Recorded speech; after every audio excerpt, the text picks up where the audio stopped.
This is the Catholic Family Podcast. I'm Kevin Davis, and today I'm going to be reading again from our good friend Introibo Ad Altare Dei. You can find his blog at Introibo Ad Altare Dei 2.blogspot.com. He produces weekly content that has commentary on society, on the situation in the church, and really a whole bunch of good stuff that comes out every Monday. I highly recommend it. It is good Catholic content that very often packs a punch. And today is going to be one of those articles that I believe packed a punch. And I think it's an important one because you hear it come up every so often in terms of what we're going through and some promises of the end times or supposed promises. And that is the supposed apparitions of Our Lady at Garabandal. Now, on the blog, it is titled simply Garabandal. We will, of course, attach the original blog to this podcast. And I'm actually going to skip about the first half of his blog. I highly recommend you go and read it yourself. It gives a brief introduction of what he's going to talk about and why. Again, please go check that out yourself and subscribe to his blog. It is, again, fantastic. Today we're going to be reading about halfway through this Garabandal post, which just simply describes the church's teaching discerning private revelations and then the disturbing facts of Garabandal itself. So again, from Introibo Ad Altare Dei, I will begin reading now. Garabandal, a brief background. The village of San Sebastian de Garabandal, Spain, was a quaint place of about 75 houses in 1961. It was thoroughly Catholic, as one could only expect from the Spanish pre-Vatican II. The villagers stopped work every day to pray 5 decades of the Rosary together, and every evening a different villager would walk through the streets and ring a handbell to call the people to pray for the repose of the souls in purgatory, and recite family nighttime prayers immediately after. Going to daily Mass was the norm. It was in this place on June 18th that 4 young girls, 3 12-year-olds and 1 11-year-old, were involved in stealing apples from a teacher's tree that evening. The girls were Mary Loli Mazon, Jacinta Gonzalez, Mary Cruz Gonzalez, and Mary Conchita Concepcion Gonzalez. Gonzalez was a common name. Jacinta was a cousin of Conchita. There was no other relationship. Conchita was considered the smartest, prettiest, and most mischievous. She would be considered the principal seer of these private revelations, just as Lucia was so considered at Fatima. According to an official Garabandal website, the girls suddenly heard a sound like thunder. There before them was a radiant angel. He said nothing and soon vanished. Pale and visibly shaken, they ran to the village church and told of the apparition. Over the next few days, the girls continued to see the angel. On July 1st, he spoke. "Do you know why I have come? It is to announce to you that tomorrow the Blessed Virgin will appear to you as Our Lady of Mount Carmel." The main message from Mary was this: we must make many sacrifices, perform much penance, and visit the Blessed Sacrament frequently. But first we must lead good lives. If we do not, a chastisement will befall us. The cup is already filling up, and if we do not change, a very great chastisement will come upon us. There are predicted 3 great events that will befall humanity. The Great Warning, when all living people will see their sins as if reflected in a mirror, and will understand that what they must do to repent. The Great Miracle, which will take place within 1 year of the Great Warning. It will leave a permanent sign in Garabandal, which can be seen and photographed, but not touched or explained by science. The Great Chastisement, which is something horrible that will befall the world if humanity does not properly respond to the warning and miracle. The parents of the girls were skeptical, but soon the whole village was believing, and people began flocking to the tiny village to find out what the messages were all about, and hoping to see something supernatural. On June 18, 1965, Conchita received the final message of Garabandal exactly 4 years later. She was now 16 years old, and the Robber Council would close on December 8th. The message was made public on or about July 2nd, 1965. It read, "As my message of the 18th of October has not been complied with, and as it has not been made known to the world, I am telling you that this is the last one. Previously the cup was filling, Now it is brimming over. Many priests are following the road to perdition, and with them they are taking many more souls. Ever less importance is being given to the Holy Eucharist. We should turn the wrath of God away from us by our own efforts. If you ask His forgiveness with a sincere heart, He will pardon you. I, your mother, through the intercession of St. Michael the Archangel, wish to tell you that you should make amends. You are now being given the last warnings. I love you very much, and I do not want your condemnation. Ask us sincerely, and we shall grant your plea. You must make more sacrifices. Reflect on the passion of Jesus. On the surface, there seems to be nothing contrary to faith and morals. It looks like there will be scary things ahead for the evils perpetrated by modern society. There even appears to be a stinging indictment of Vatican II, with quote-unquote priests following the road to perdition, and with them taking many more souls. However, there are many and disturbing facts left out from the sanitized version of the story which Garabandal supporters will hide. The only believer in the apparitions who has even attempted to explain these serious problems away is the aforementioned author L.R. Walker, who is intellectually honest, but whose defense of Garabandal fails. Before turning to the particular problems, the teaching of the Church on private revelations will be set forth next. The criteria of the Church when discerning private revelations. As explained by theologian Folkson in detail, and reproduced by me in outline form, some of the pertinent criteria in discerning private revelations are: number 1, every revelation must be rejected a priori if its context is opposed to church teaching. In places where the Scripture speaks most explicitly of the discernment of spirits, and where it urges Christians to, quote, try the spirits if they be of God, unquote, it gives only one criterion, which is of a doctrinal nature. Quote, by this the Spirit of God is known. Every spirit which confesseth that Jesus Christ is come in the flesh is of God, and every spirit that dissolveth Jesus is not of God, unquote. That must be understood as teaching that every private revelation which does not confess Christ as God and in any way derogates Him by rejecting the teachings of His one true Church is not of God and must be rejected. Number 2. A medical examination of all seers should be had to determine physical and psychological soundness. If the seers are healthy in mind and body, this constitutes support for a favorable judgment. If it can be established that the seer showed all the symptoms of hysteria or other mental illness when receiving the revelations, a favorable judgment cannot be reached. Number 3.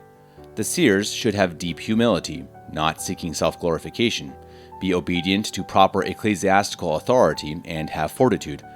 Fortitude is necessary, as the seer or seers will be pressured to recant, and in many cases persecuted or threatened. For example, St. Bernadette and the 3 children of Fatima. While they need not be saints, they should display innocence and piety. Number 4.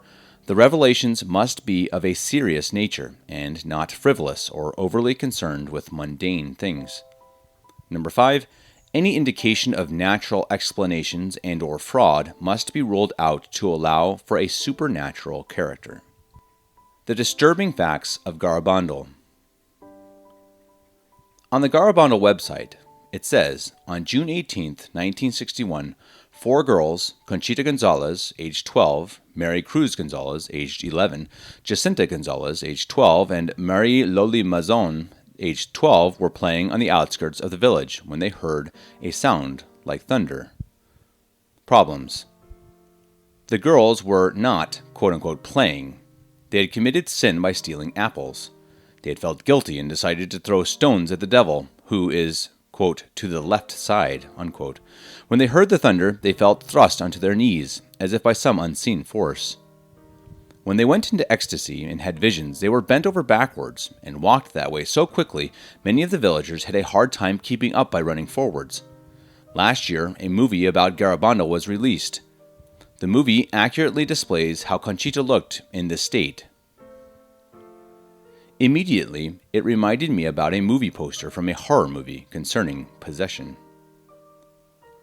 Walking and doing things backwards is also a sign of the satanic. Moving backwards is exactly what occultist Aleister Crowley wrote about in his book Magic in Theory and Practice. Taking from this book, first method, let the exempt adept first train himself to think backwards by external means, as set forth here following. A. Let him learn to write backwards with either hand. B. Let him learn to walk backwards. C. Let him constantly watch, if convenient, cinematographic films and listen to phonograph records reversed, and let him so accustom himself to these that they appear natural and appreciable as a whole. D. Let him practice speaking backwards. Thus, for I am he, let him say, E mai. Let him learn to read backwards.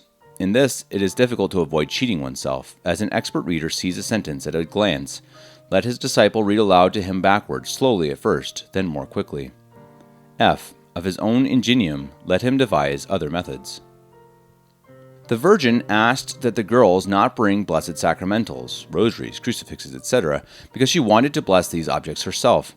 The vision is reported to have blessed and kissed hundreds of objects, such as pebbles, which were treated as sacramentals. This is troubling for two reasons. First, because only blessed sacramentals affect the devil and fallen angels. Second, the Blessed Virgin Mary is not a priest, and therefore she cannot confer a priestly blessing, especially upon mundane objects like pebbles. A priest, Father Louis Andreu, went with the children as they marched backwards into the woods, like they had, quote, wings on their heels. He then claimed he believed in the apparitions and was overwhelmed with joy. While telling all this to Father Valentin, the pastor of the village church, Father Andreu suddenly declared that he felt sleepy, lowered his head, coughed, and died on the spot. The priest was young, not more than 40 years old, and had no history of heart problems, no family history of heart problems, and had not been seriously ill. Garabandal supporters claim he, quote-unquote, died from joy. It was claimed by the seers his body would be found incorrupt. When his body was exhumed, it was decomposing normally. Defenders of the apparitions claim that his body will become incorrupt after the quote-unquote great miracle. My readers can correct me, but I've never heard of a saint's body going from corruption to incorruption. Moreover, the seers never said this beforehand. It was made up post factum upon finding his body in a state of corruption. At the death of Roncalli, John the 23rd, many people wished the council to end. Conchita said that she knew that the next quote-unquote pope would continue the council, and she was happy about it. Conchita and the seers were often found in contradictions regarding the dates of the alleged great miracle, warning, chastisement, etc. The children would often open their mouths and stick out their tongues, while St. Michael the Archangel would give them, quote-unquote, invisible Holy Communion. To end the incredulity of some, Conchita claimed God would prove this was true. On July 18, 1962, during a nighttime ecstasy, there is film footage of what appears to be a communion host appearing on Conchita's tongue, which she then consumes. Conchita reportedly admitted to Father J. Pelletier that she herself had stolen the host from the tabernacle of the church and placed it on the roof of her mouth, letting it drop down on her tongue for the so-called mystical communion. Many men testified that while in her ecstasies and on their knees bent backwards, the girls were rigid and impossible to move. It was as if they were frozen and weighed hundreds of pounds. The men of the village could neither lift or move small, thin girls. Conchita reportedly said that the Blessed Mother played hide-and-seek with her. All four children signed a document with the Vatican II bishop agreeing with the findings of the counterfeit church and promising never to promote the apparitions again. Does that sound like something real seers would do? The children at Fatima refused to retract what they had seen and heard, even when an evil man threatened to kill them unless they did so.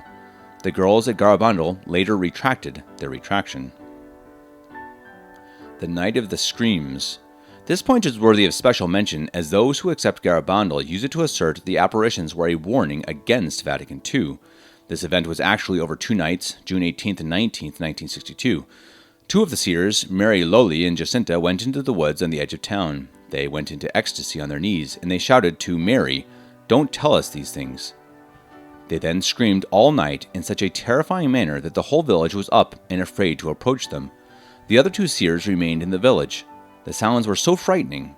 Here's what a burly villager said in an interview, quote, "Look, I don't want to brag, but I'm a man, it might be said, who doesn't know fear. But on those nights of the screams, with everyone together in darkness, in silence, hearing the girls sobbing and screeching in the distance, I shook so that my knees knocked against each other so much I couldn't stop them. You can't imagine what it was. I have never experienced anything like it." That was a testimony of Mr. Pepe Diaz, the stonemason in Garabandal. On the second night, Conchita joined them in the screams. Only the prayers of the villagers made the screams subside. Every single resident of Garabandal asked their priests to hear their confession the next day. What caused the screaming? They were allegedly told that prior to the three great events, the church would be nearly destroyed, and the Mass would nearly disappear. They also saw the reappearance of communism. Was this a vision of Vatican II and a major resurgence of communism post-1989? Consider this. What would be more frightening than seeing hell? Yet, when the three children at Fatima were shown hell by the Blessed Mother, there was no screaming. And why would the Blessed Mother inflict such fear for 2 whole nights? I can only imagine how frightening seeing little girls bent backwards in the woods at night screaming at the sky with unearthly sounds for hours must be. At the last appearance in 1965, Conchita claimed that Archangel Michael had to tell her the message because, quote, Mary was too upset to speak, unquote. She stood under the cross of her son, but couldn't deliver a message from heaven? In 1966, Conchita wanted to enter the Carmelite convent in Pamplona. Jesus told her to go back to the world. The Garabandal messages acknowledged the validity of Vatican II, the false religion it created, and its false popes. Joseph Lamangino, a blind man, was promised by Our Lady that she would restore his sight on the day of the great miracle. Mr. Lamangino died on June 18, 2014 at the age of 86 at his home in New York. Rather than admit this prophecy was false, promoters and defenders of Garabandal point to the fact that he died on June 18th, exactly 53 years after the first apparition, and there is some mystical significance. Perhaps he recovered his sight spiritually, not physically, etc. Yet the great miracle did not occur, and they can't escape that fact. 2 of the seers admitted to hiding a statue of the Blessed Mother in the woods, so they could claim Mary told them where to go and find it. They did this allegedly because they were jealous that Mary talked to Conchita the most. Conclusion. I hope that it is clear why I reject Garabandal, and equally clear why giving undue emphasis on private revelations is spiritually dangerous. We have the teachings of the Church, as well as the true Mass and sacraments to lead us to heaven. Yet there are people trapped in the Vatican II sect because Garabandal tells them to remain there. Was Garabandal the work of the devil, a fraud, or both? Who knows and who cares? What's really important is learning the faith through the approved pre-Vatican II theologians and other teachings of the Catholic Church.